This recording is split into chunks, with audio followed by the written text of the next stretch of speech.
And we're gonna put the part numbers in the video description for all 6 hoses and for these tees. Welcome to Toyota Time with Timmy the Toolman and Sean. Today we have returning special guest Vincent, and we're filming at Vincent's warehouse in San Jose. If you're familiar with our channel, you know that we just did a transmission mount and engine mount replacement on Vincent's Lexus LX470. And one casualty that we had was that when we jacked up the engine, one of the plastic heater hose tees cracked. So what we're going to show you how to do today is replace all of the heater hoses and the tees at the back of the engine.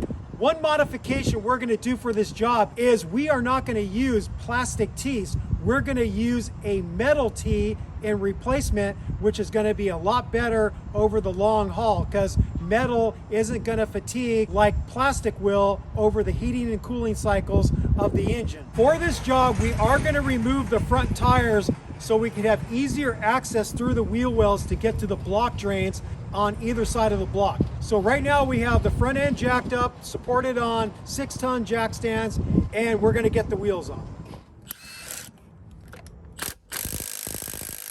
So you're going to want to get your front skid plate out of the way. Vincent already has his off, so we can't show that. And then you want to open the petcock valve on the radiator, which is on the passenger side, and we'll show you where that's at.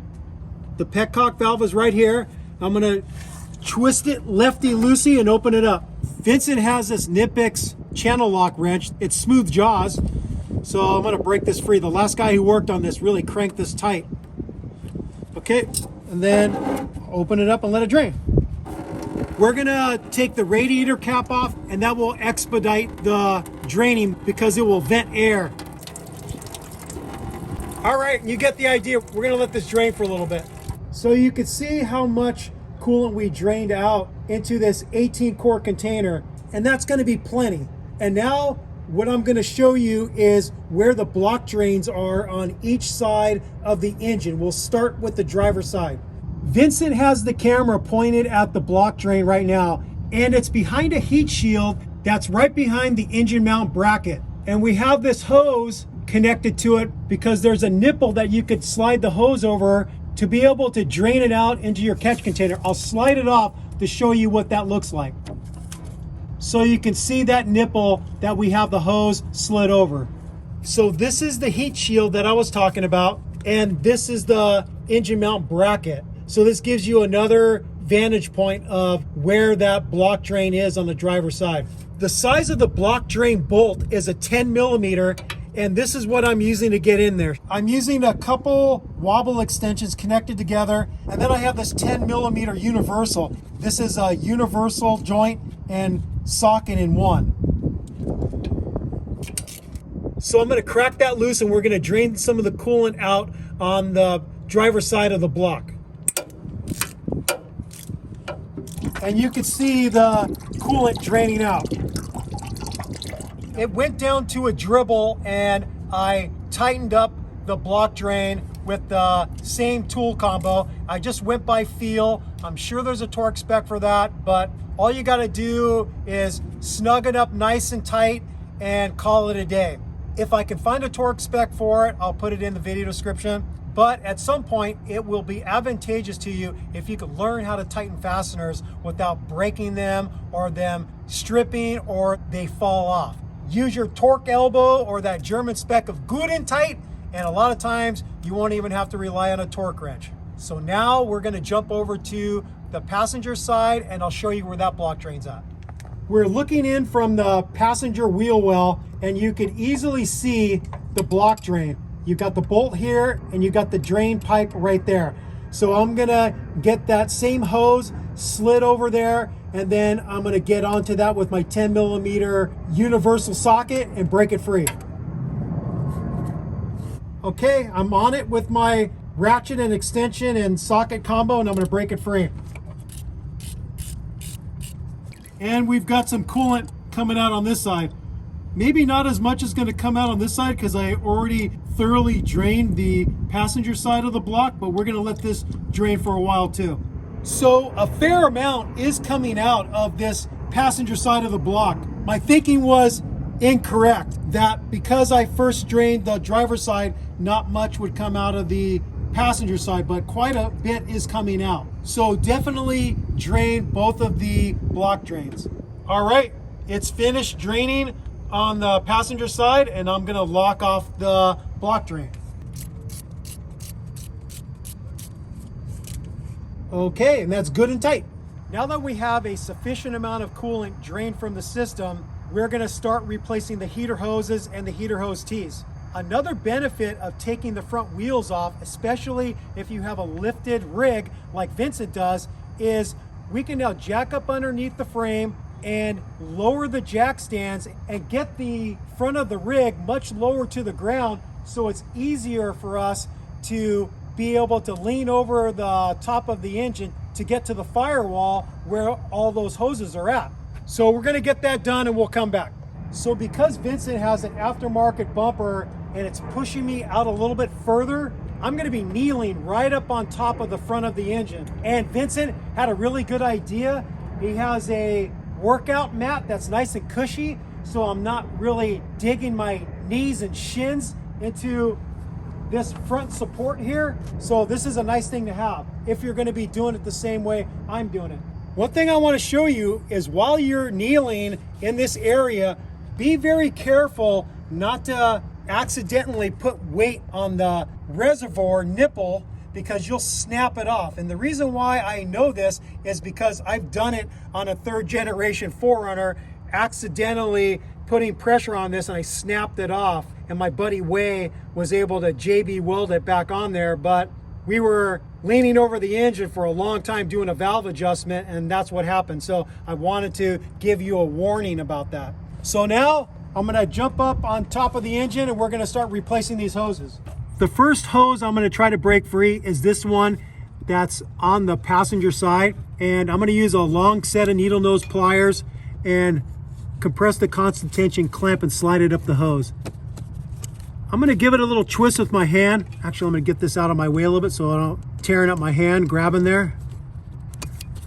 Okay, it's not breaking free, so I'm gonna get onto there with a pair of my hose gripper pliers and see if I could break it free. Ain't happening. Okay, so I'm gonna try a different method with a pick tool.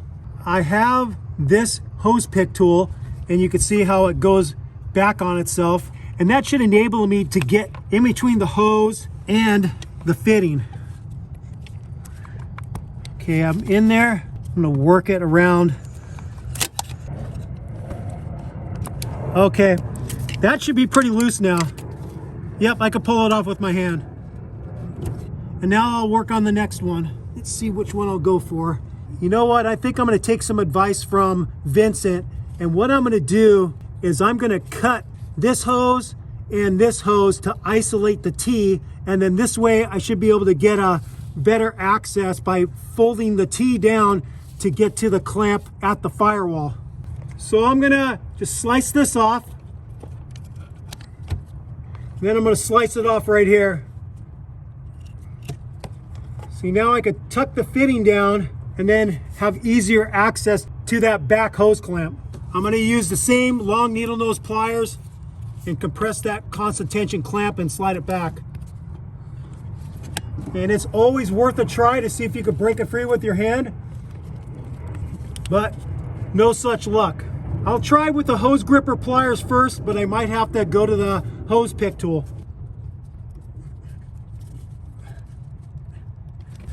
Yeah, I think I'm gonna have to try to get a hose pick tool on there, or maybe just cut it with a utility blade. I've got that same hose pick tool in between there, and I'm gonna try to work it around the circumference and break it free more. It's a little harder on this one. Okay, I think I got it pretty good. Let me see if I can slide it off.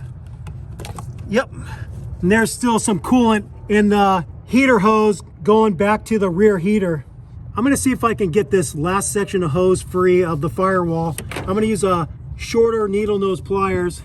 I'm having a little trouble getting on there with a set of needle nose pliers, so I'm gonna cut a little bit more of this hose off. I'm gonna try with this 45-degree long needle nose pliers. to get on that constant tension clamp. Okay, that's off. I really don't want to tug on that too hard. I'll give it a little bit of a try with my hose clamp pliers and see if I could twist it.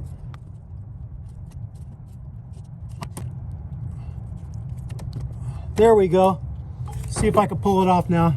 Just gonna grab onto the hose with the needle nose and work it off. There we go. What I'm worried about when I'm dealing with the heater core fittings is, you know, these things aren't built that stout. So if you really squeeze with all your might with something like these hose gripper pliers, I'm thinking maybe you can collapse it a little bit. So be careful when you're squeezing on that. I was squeezing pretty mildly and twisting until I was able to break the hose free. For this one, I'm gonna do the same trick. I'm at least gonna cut this one. I don't think I'm gonna be able to get in there and cut right here. Maybe coming from the passenger side, I'll be able to get in there and cut it. I'm gonna think about it for a second. I disconnected this tiny little ground strap that goes from the engine to the firewall so I don't accidentally cut it. I'm gonna cut the hose here in between the fittings, and then I'm gonna try to come in from over here and cut it from this side. And there went that T. This is the section of the T that broke off before. I'll go underneath the truck and grab that section of hose so I could show you. So you could see where the T cracked right there, and the nipple is still in that other heater hose. I'm gonna use my short needle nose pliers to compress the constant tension clamp here and just slide that off the cut hose.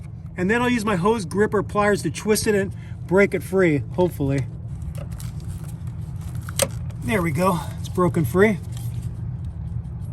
And now I'll go to the firewall and I'll try to get that one broken free. I'll get onto this constant tension clamp with the 45-degree long needle nose, slide that off, and then see if I can use the hose grippers to break it free. There's a little bit less room to twist here. Try from this angle.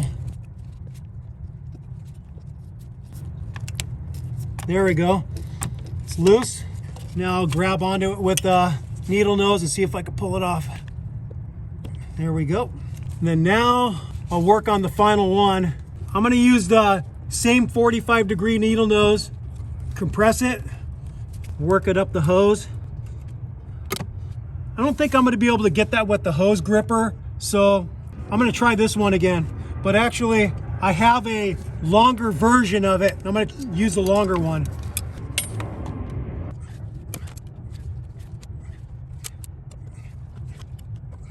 I think I got it loose enough. Let me see if I can pull the hose off. There we go. All right, all the hoses are off, and now we just got to get the new ones on.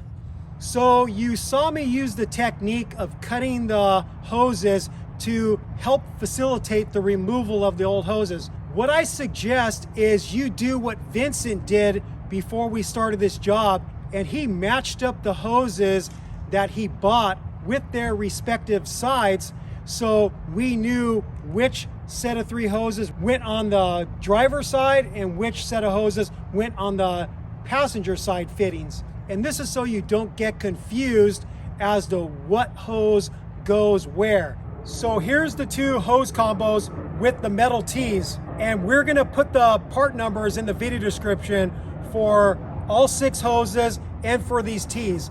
And there's 2 different size constant tension clamps. And you could absolutely reuse these clamps. They don't really go bad per se, but they could lose tension over time. But if you want to replace them, you can replace them. We will put part numbers for these 2 sizes. You'll need 8 of the larger ones and you'll need 4 of the smaller ones. Vincent did buy the replacements for the larger ones, but he forgot to get the smaller ones, so we're gonna have to reuse the smaller constant tension clamps. This is the hose assembly that's gonna be on the driver's side, and then this one is gonna be more towards the passenger side. What I like to use to lubricate the hoses is use this stuff called P80 emulsion. It's a water-based lubricant that is great for hoses because here's the deal. If you slide a dry hose over a fitting and then you realize, oh, it's not in the right orientation, now that hose is locked on there, especially onto those heater core pipes. Once you get that thing on and the hose isn't in the right orientation to not cause a kink, then you're going to want to be able to adjust that. And the only way you're going to be able to adjust that is with a little hose lubricant. So I'm going to pre-lubricate both sides of these hoses. I'm going to dip my pinky in here and then just finger bang the hose a little bit like that. And you get the idea. I'm going to do that for both sides of each hose. We're going to get the hose clamps on, and you're going to notice with these new ones, they're kept extended. So you get the hose clamp in place and then you grab your pliers of choice and pull off the red keeper, and then the hose clamp will spring closed. And then for the ones that we're reusing, I'm going to have to compress them and get them on.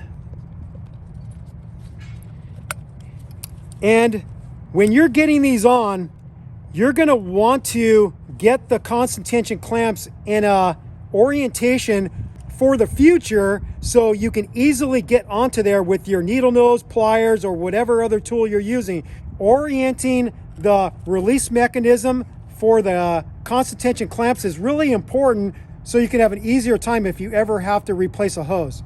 For this hose assembly on the driver's side, pulling off these keepers might be hard once this hose is against the firewall, so I'm going to pull them off right here first. This one I'm going to have to pull back here because I still have to slide it over the fitting. I've got all the hose clamps on there, and I got the whole assembly in place and kind of looked at what a good orientation would be for each constant tension clamp, and I think I got it to where I want it. And now I'm going to slide the hose onto the fittings. So I'm going to slide it over this heater core pipe first. Next, I'm going to slide it over the right side pipe, and I'll twist this one in place. And decisions here. I'm going to try to get this lower hose clamp in place first. I decided to move this hose clamp down a little further because being way up here was going to be hard for me to get onto it with the needle nose pliers. So now I'll try this again.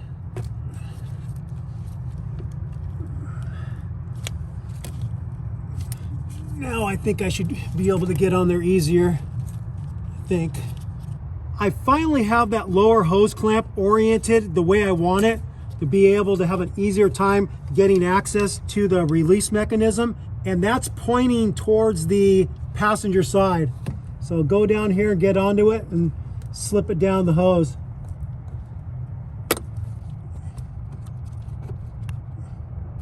Okay, that one's in place. When you're setting these in, you want to make sure that the constant tension clamp is securing the hose onto the nipple and it's not hanging over, so you're getting a really good clamp on that hose. I'm going to get this constant tension clamp slid over the heater core pipe. I'm going to switch to my straight ones. Okay.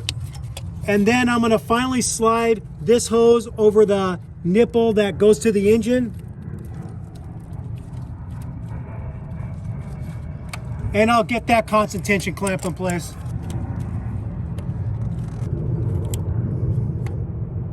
Okay, just gonna double check my work. This one I'm gonna move a little bit closer to the fitting. Okay, that's looking pretty good. We're gonna work on the other side. We've got this set of 3 hoses mocked up with the fitting. All the hoses are lubricated with that P80 emulsion. We have the clamps in an orientation which we believe will be easy for us to get them over the fittings. I'm first going to slide this one over the bottom that goes to the rear heater. I'll slide this one onto the heater core pipe, and then I'll finally slide this one over the pipe that goes to the engine. And now I just got to get all the clamps put in place. Just make sure that the clamp is capturing the fitting really well, and the constant tension clamp isn't going over the edge, so you got a good clamp. I'm going to work on this one right here. I want to adjust this one a little bit so it's easier to get it off in the future. Okay, that's all looking good. The final one I have to get is the one on the bottom.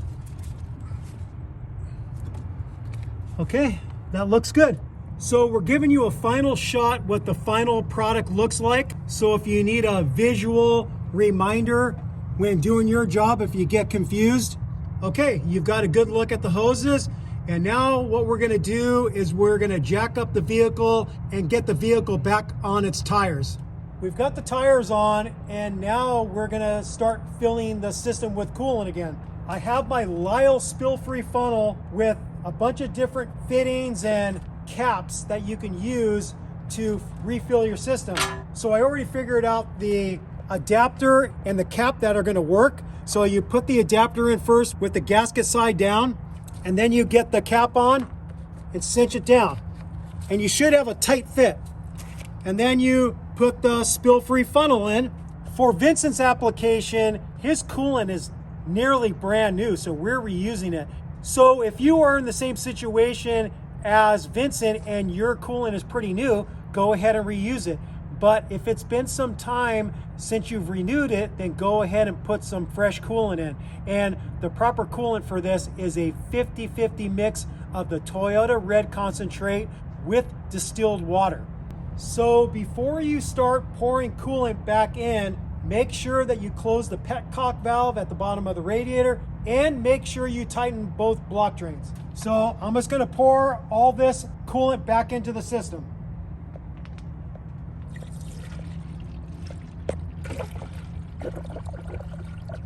And you get the idea. I'm just gonna sit here and pour it all in. All right, we have the radiator topped off as much as it will take. I know it's gonna take more, so I'm gonna pre-mix some in this 1 gallon food grade container. And I'm gonna start off with just making 1 quart, and then I'll make more if I need to, because I don't wanna make too much and then not be able to use it. So what I'm gonna do is I'm gonna fill it with a 1/2 quart of distilled water to right here, and then I'm gonna fill it up the rest of the way to the quart line with the concentrate. It's best to do this on a level table.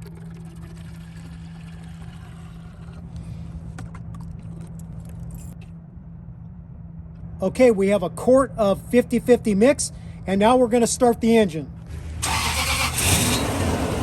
And you'll start to see bubbles coming up, and that's air working its way out of the system. I'm gonna go ahead and add a little bit more to the spill-free funnel.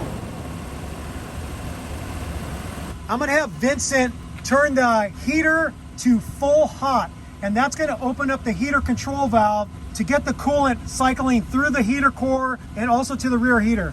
So while the engine's running, you can help facilitate the engine getting warmer faster by increasing the throttle. You can do it right here at the throttle body. So right here, I can twist this back towards the firewall.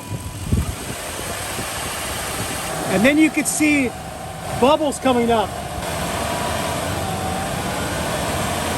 Once you see that your temperature gauge is at normal operating temperature, whether you're just using the OEM analog gauge on the dash cluster, or you have some type of scan gauge or ultra gauge that's telling you the exact temperature your engine's at, and that means that the thermostat has opened and the coolant is circulating through the engine to the radiator throughout the heater system, you can get out a little bit more air by flipping the throttle. So you can rev it,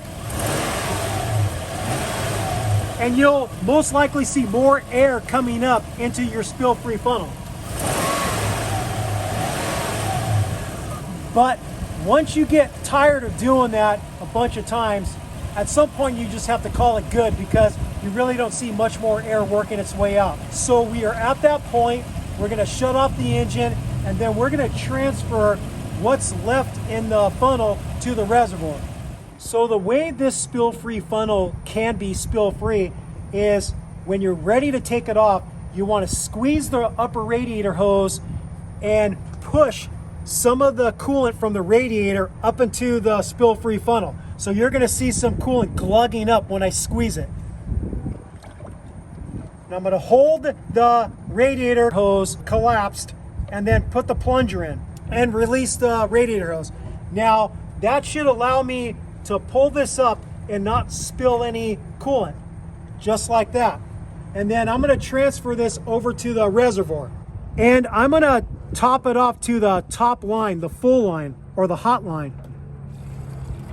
I went a little bit above the top line, and that's perfectly fine, because what I found anytime I do a coolant renewal for whatever reason as preventative maintenance, or I needed to drain the system to replace hoses, air is gonna continue to work its way out after you drive it for a few days. So don't be surprised after you drive it for a couple days and you recheck the level in the reservoir, you're gonna see that it's dropped a little bit, and that's normal because you're not getting all the air out of the system by using the spill-free funnel and burping the system. There's always gonna be some leftover air in there, and once that works its way out, the level will drop. And then you just simply top it off with a little more of 50-50 mix, and after you've done that once, maybe a couple times, the level should stabilize, provided you don't have some type of leak somewhere or your engine is consuming it,